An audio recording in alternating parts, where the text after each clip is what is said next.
अस्सलाम वालेकुम नाज़रीन, क्या हाल है। मैं उम्मीद करता हूँ आप लोग खैर आफियत से होंगे और आप लोगों की आफियत खैर ही मतलूब है।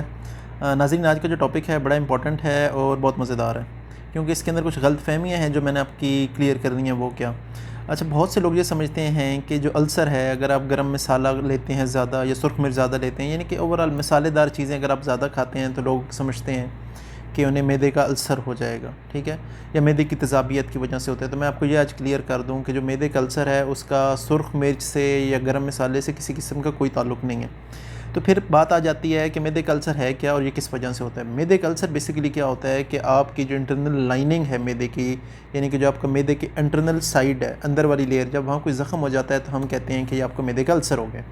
अच्छा नाज़रीन, इसकी 3 बड़ी वजूहात हैं। सबसे पहली जो वजूहात है, जो पहली बड़ी वजह है, वो मैं आपको बताता हूँ, वो है NSAIDs, non steroidal anti inflammatory drugs. वो कौन सी हैं? जिसके अंदर ब्रूफन आ जाती है, जिसके अंदर पैरासिटामोल कई नामों से आती है, पेनाडोल है, कालपोल है, पेनाडोल एक्स्ट्रा है, या एक और बहुत बड़ी पॉपुलर मेडिसिन है एस्प्रिन, ठीक है, मुख्तलिफ़ नामों से आती है। तो ये जो चीज़ें हैं, अगर आप इसे रेगुलर ले रहे हैं, जैसे for example on a daily base या रोज़ाना ले रहे हैं, तो उसकी वजह से आपको मैदे में ज़ख़म हो जाता है और अल्सर हो जाता है। दूसरी जो बड़ी वजह है वो है एच प्लोरी, एक बैक्टीरिया है। ये भी क्या कहता है कि जो इंटरनल लाइनिंग है स्टमक की, उसे डैमेज कर देता है। तो दूसरी बड़ी वजह ये मैं आपको बता चुका हूँ, वो बैक्टीरिया है, एच प्लोरी जिसका नाम है। तीसरी जो बड़ी वजह है वो है स्ट्रेस, परेशानी लेना। परेशानी में कॉर्टिसोल एक बेसिकली हमारा हार्मोन है, वो रिलीज़ होता है और उसकी वजह से हमें होता है, ठीक है। तो जो बड़ी वजूहात आ गई उनमें क्या है कि स्ट्रेस है, परेशानी, और इसके साथ अगर आप तंबाकू नोशी करते हैं तो सिगरेट भी एक बहुत बड़ी वजह है जिसकी वजह से हमें मैदे का अल्सर हो जाता है। तो अब ये बात आ जाती है कि अगर इन तीनों की वजह से अल्सर हो जाता है तो क्या इसका हल क्या है। एक नाज़रीन, मैं आपको इसका ऐसा हल बताऊँगा जो नाकाबिल यकीन है। वो क्या है? नाज़रीन, ये भी तो मैंने आपको एक बात क्लियर की कि सुर्ख मिर्च का किसी किस्म का कोई ताल्लुक़ नहीं है अल्सर के साथ। सुर्ख मिर्च के अंदर एक कंपाउंड अल्लाह रब्बुल इज़्ज़त की तरफ से कुदरती तौर पे मौजूद होता है, जिसे हम कहते हैं कैप्साइसिन, ठीक है।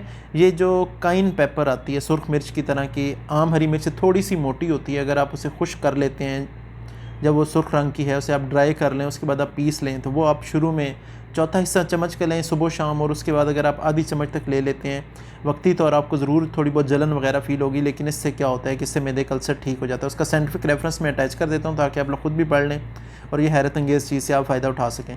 ये क्या होता है कि जो आपकी इंटरनली स्टमक के अंदर म्यूकस सिक्रीशंस हैं, ये उन्हें इन्हांस कर देती है, जिसकी वजह से क्या होता है कि आपको वक्ती तौर भी थोड़ा रिलीफ़ आ जाता है और with the passage of time आपका जो अल्सर है वो बिल्कुल ठीक हो जाएगा।